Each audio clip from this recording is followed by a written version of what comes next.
आज 5 जून 2020 आज आलेल्या शिक्षण क्षेत्रातील काही प्राथमिक माहिती आहे, की ज्यामध्ये सर्वात प्रथम बघणार आहोत आपण. जोवर राज्य आर्थिकदृष्ट्या सक्षम होत नाही, तोवर विनाअनुदानित तत्त्वावर काम करणाऱ्या शिक्षकांसाठी 20% प्रमाणे अनुदानाचा जी.आर. काढता येणार नाही, शिक्षण मंत्री. त्यानंतर दुसरी माहिती, पवारसाहेब, त्यानंतर विधानसभा अध्यक्ष, त्याचसोबत शिक्षक आमदार महोदय, शिक्षक प्रतिनिधी यांची एक भेट झालेली आहे. अनुदानासंदर्भात काही माहिती आलेली आहे.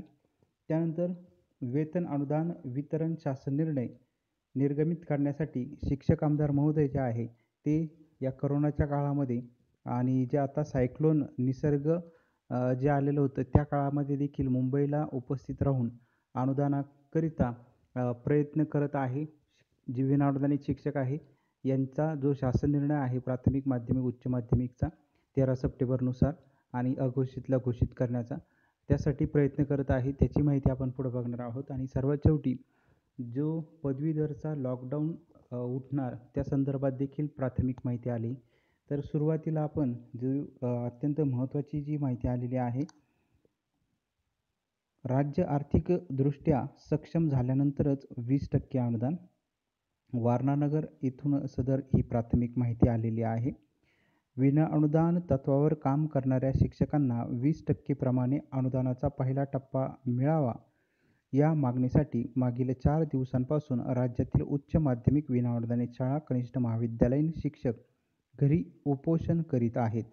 शिक्षण मंत्री वर्षाताई गायकवाड, अर्थमंत्री अजितदादा पवार व महसूल मंत्री बाळासाहेब थोरात यांच्यात या प्रश्नी चर्चा झाली.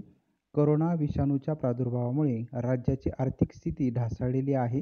त्यामुळे जोवर राज्य आर्थिकदृष्ट्या सक्षम होत नाही, तोवर 20% अनुदान वितरणाचा जी.आर. काढता येणार नाही, असे शिक्षण मंत्री वर्षाताई गायकवाड यांनी स्पष्ट केले. मागील 18 वर्ष बिनपगारी काम करणाऱ्या शिक्षक उर्वरित वेळेत मिळेल ते काम करून उदरनिर्वाह करीत होते.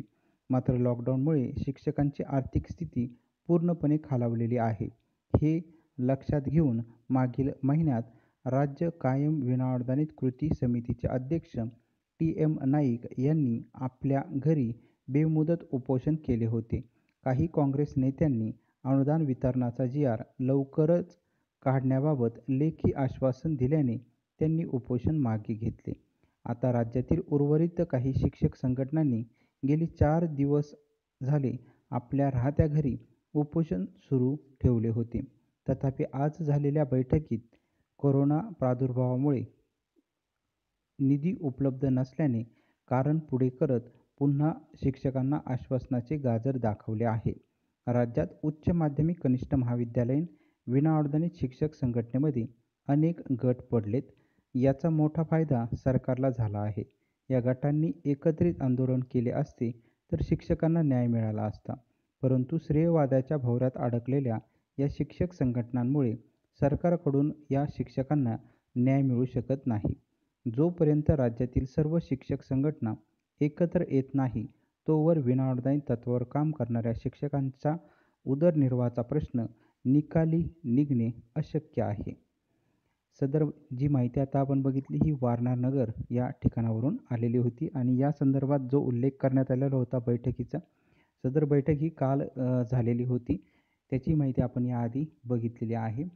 त्यानंतर दुसरा जो आज माहिती जी आलेली आहे, पवारसाहेब, विधानसभा अध्यक्ष, शिक्षक आमदार, शिक्षक प्रतिनिधी यांची भेट झालेली आहे आणि या भेटीचा देखील जो वृत्तांत आहे तो काही ज्या शिक्षक संघटना आहेत त्यांनी मांडलेला आहे, दिलेला आहे. महाराष्ट्र राज्य उच्च माध्यमिक, कनिष्ठ महाविद्यालय शाळा कृती संघटना यांच्यामार्फत सदर माहिती ही सर्व शिक्षकांपर्यंत देण्यात आलेली आहे. लढा न्याय व हक्कासाठी माननीय शरदचंद्रजी पवार साहेब धावून आलेत विनाअनुदानित शिक्षकांच्या मदतीला. माननीय रोहिणीताई खाडीलकर यांनी घेतली भेट. मार्गदर्शक शिक्षक समन्वय संघ माननीय नाना पटोले साहेब यांचे पण उच्च माध्यमिक शिक्षकांना आवाहन. शिक्षण मंत्री महोदयांना फोनवर संपर्क करत सूचित केले. माननीय नाना पटोले साहेबांना म्हणजेच विधानसभा अध्यक्ष यांना वाढदिवसाच्या शुभेच्छा देत माननीय शिक्षक आमदार देशपांडे साहेबांनी आज घेतली भेट. माननीय शरदचंद्रजी पवार साहेबांची मुंबईत सिल्व्हर ओक बंगल्यावर माननीय रोहिणीताई खाडिलकर यांनी घेतली भेट. सर्व माध्यमिक व उच्च माध्यमिक शिक्षकांच्या व्यथा साहेबांकडे कथन केल्या. अन्नत्याग आंदोलन ते शिक्षक करत आहेत सांगितले. सर्व ऐकून घेऊन शिक्षकांना न्याय देण्याच्या दृष्टीने 13 सप्टेंबर 2019च्या झालेल्या निर्णयानुसार माध्यमिक व उच्च माध्यमिक शाळांना न्याय मिळावा म्हणून माननीय शरदचंद्रजी पवार साहेब यांनी उच्च माध्यमिकचा GR काढण्यासंदर्भात माननीय उपमुख्यमंत्री अजितदादा पवार साहेब व माननीय शिक्षण मंत्री महोदया वर्षाताई गायकवाड यांना सूचित केले. त्यावर कार्यवाहीचे आदेश दिलेत. माननीय नाना पटोले साहेब विधानसभा अध्यक्ष यांच्या वाढदिवस दिनानिमित्त माध्यमिक शिक्षकांना अन्नत्याग आंदोलन मागे घेण्याचे आवाहन केले. आमचे शासन तुम्हाला न्याय देण्यास कटिबद्ध आहे म्हणून सांगितले. कोरोनासारख्या परिस्थितीतही माननीय शिक्षक आमदार श्रीकांतजी देशपांडे यांनी उच्च माध्यमिक अन्नत्याग आंदोलन व GR विषयावर आज माननीय नामदार पटोले साहेबांची भेट घेतली व उच्च माध्यमिकचा GR काढावा म्हणून माननीय शिक्षण मंत्री प्राध्यापिका वर्षाताई गायकवाड यांना आदेश द्यावा म्हणून विनंती केली. यावर माननीय नाना पटोले साहेब विधानसभा अध्यक्ष यांनी तशा सूचना माननीय शिक्षण मंत्री प्राध्यापिका वर्षाताई गायकवाड यांना दिल्यात. तथा नंतर माननीय शिक्षण मंत्री महोदयांची पण भेट माननीय शिक्षक आमदार देशपांडे साहेब यांनी घेतली व उच्च माध्यमिक शिक्षकांचा GR काढावा म्हणून विनंती केली. त्यावर लवकरच GR काढून निर्णय देऊ म्हणून ताईंनी सांगितले. तथा कालच या विषयावर माननीय आमदार विक्रमजी काळे साहेब यांनी माननीय उपमुख्यमंत्री अर्थमंत्री अजितदादा पवार साहेब यांच्याकडे आपला उच्च माध्यमिकचा मुद्दा लावून धरला. कोरोनामुळे पैसा नसला तरी माननीय काळे साहेबांनी विषयाचे गांभीर्य पटवून देत लवकरच उच्च माध्यमिकला न्याय देऊ, संयम ठेवा म्हणून सांगितले. ती पार्श्वभूमी कालच माननीय काळे साहेबांनी तयार केली होती. न्यायाच्या दृष्टीने आपल्या मागणीला मूर्त रूप आज माननीय शरदचंद्रजी पवार साहेबांच्या आजच्या आदेशाने मिळाले असेच म्हणावे लागेल. आजच्या सर्व बैठकी व घडामोडींच्या आधारे सोमवारी आपला शासन निर्णय निर्गमित होईल असे सर्वांकडून सांगण्यात आले आहे. आपल्या अन्नत्याग आंदोलनाला न्याय मिळेल.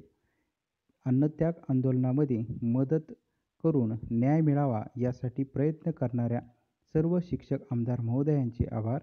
तसेच इतर ज्या सर्व संघटनांनी यामध्ये शिक्षक संघटना, सामाजिक संघटना यांनी न्याय मिळावा म्हणून पाठिंबा दिला त्याबद्दल देखील संघटनेतर्फे आभार व्यक्त करण्यात आलेले आहे. तर या संदर्भात यानंतर वेतन अनुदान वितरण शासन निर्णय निर्गमित करण्यासाठी शिक्षक आमदार महोदय यांचे देखील प्रयत्न सुरू आहे. मुंबईमध्ये कोरोनाच्या काळामध्ये त्याचसोबत निसर्ग सायक्लोन म्हणजे चक्रीवादळाच्या काळामध्ये देखील या अत्यंत भयंकर परिस्थितीमध्ये देखील मंत्रालयामध्ये शिक्षक आमदार महोदय जे आहे ते 13 सप्टेंबरमधील प्राथमिक माध्यमिक उच्च माध्यमिकचे जे काही प्रश्न अनुदानाचा जो मंजूर अनुदान निधी आहे तो अनुदान निधी वेतनाकरिता निर्गमित करण्यात यावा याचा जो शासन निर्णय आहे तो निर्गमित करण्याकरिता सर्व त्यामध्ये शिक्षण मंत्री असतील, उपमुख्यमंत्री असतील, मुख्यमंत्री असतील, त्याचसोबत पवारसाहेब असतील या सर्वांची भेट घेत आहे आणि लवकरात लवकर त्याचसोबत महसूल मंत्री आहे यांची देखील भेट घेऊन लवकरात लवकर हा शासन निर्णय जो आहे तो निर्गमित करावा याकरिता प्रयत्न करत आहे. आता येत्या काळामध्ये निश्चित त्याविषयी सर्व माहिती स्पष्ट होईल की हा जो शासन निर्णय आहे हा शासन निर्णय UID नंबरसह निर्गमित होईल का UID नंबर विना निर्गमित होणार की इतर त्यामध्ये काही अडथळे निर्माण होत आहे की काय असे देखील शिक्षक संघटनेमधील विविध जे शिक्षक आहे त्यांनी देखील या संदर्भात प्रश्नचिन्ह उपस्थित केलेले होते. कारण काही ज्या माहिती दिलेली होती शिक्षक आमदार महोदयांनी, तर ते जे संभाषण त्यांनी केलेलं होतं त्यामध्ये सांगण्यात आलेलं होतं की UID शिवाय सुद्धा हा शासन निर्णय देण्याकरिता प्रयत्न करावा, असं यामध्ये उल्लेख करण्यात आलेला होता. तर येत्या काळामध्ये हा शासन निर्णय निर्गमित होणार का, की होणार नाही? आणि जर शासन निर्णय निर्गमित झाला, तर तो कशा पद्धतीने असेल? UID सह असेल, की UID विना असणार आहे? तर हे सर्व या प्रश्नांचे उत्तरं सध्या सर्व शिक्षकांना पडलेले आहे आणि त्यामुळे या सर्व प्रश्नांचे उत्तरं येत्या काळामध्येच म्हणजेच आत्ता जे सर्व विविध शिक्षक संघटनांनी सांगितलं आहे, त्याचसोबत विविध पदाधिकारी असतील, मंत्री महोदय असतील, यांनी सांगितलं आहे की येत्या मंगळवारपर्यंत शासन निर्णय हा निर्गमित होऊ शकतो. आता यामध्ये काही अडथळे निर्माण होता का, अडचणी येतात का?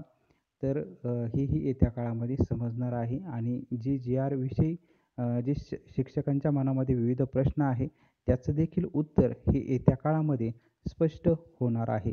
त्याची देखील माहिती आपल्याला आल्यानंतर ती देखील महाराष्ट्रातील सर्व जे गोरगरीब शिक्षक आहे त्यांच्यापर्यंत पोहोचवण्याचा आपण निश्चित प्रयत्न करणार आहोत. त्यानंतर पुढची जी माहिती आहे, पदवीधरचा जो लॉकडाऊन आहे तो उठणार. त्या संदर्भात देखील काही दिवसांपूर्वी सदर माहिती आलेली आहे. जुलैमध्ये निवडणूक जाहीर होण्याची शक्यता. आमदार चंद्रकांत पाटील यांच्या वारसाकडे लक्ष. तर आता या संदर्भात कोल्हापूरवरून सदर ही माहिती आलेली आहे. पुणे पदवीधर मतदारसंघाच्या आमदारांची 6 वर्षाची मुदत जूनमध्ये संपते.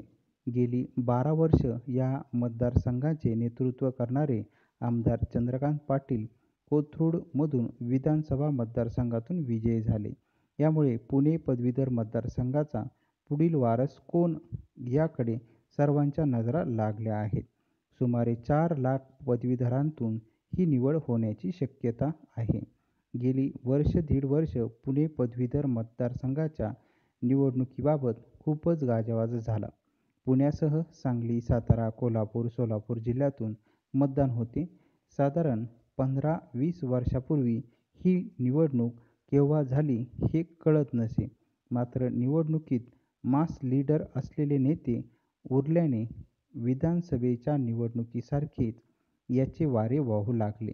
आमदार पाटील यांनी याच मतदारसंघातून निवडून जाऊन मंत्रिमंडळात स्थान मिळवले होते.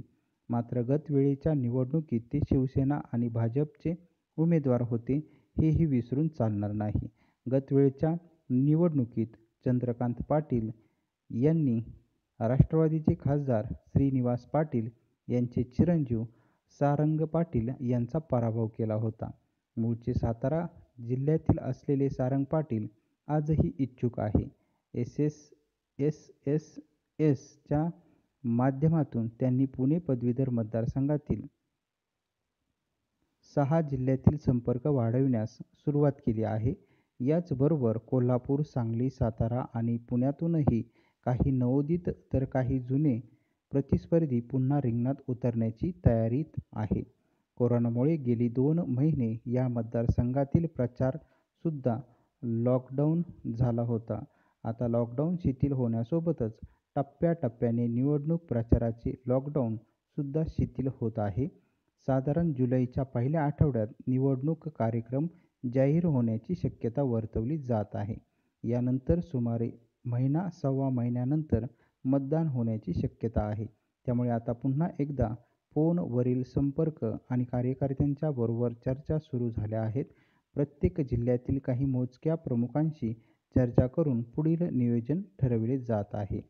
आता दृष्टिक्षेपात 2014च्या पुणे पदवीधर मतदारसंघाच्या निवडणुकीमध्ये आमदार चंद्रकांत पाटील यांना 61,453 तर सारंग पाटील यांना 59,073 मते मिळाली होती. अपक्ष अरुण लाड यांना 37,189 मतं मिळाली होती. चंद्रकांत पाटील हे 2,380 मतांनी विजयी झाले होते. इच्छुक असे कोल्हापूर डॉ. प्रवीण कोडलीकर, माणिक पाटील, साताऱ्यावरून सारंग पाटील, अमित कुलकर्णी, सांगलीवरून अरुण लाड, मकरंद देशपांडे पुण्यामधून, शेखर चरेगावकर, सचिन पटवर्धन.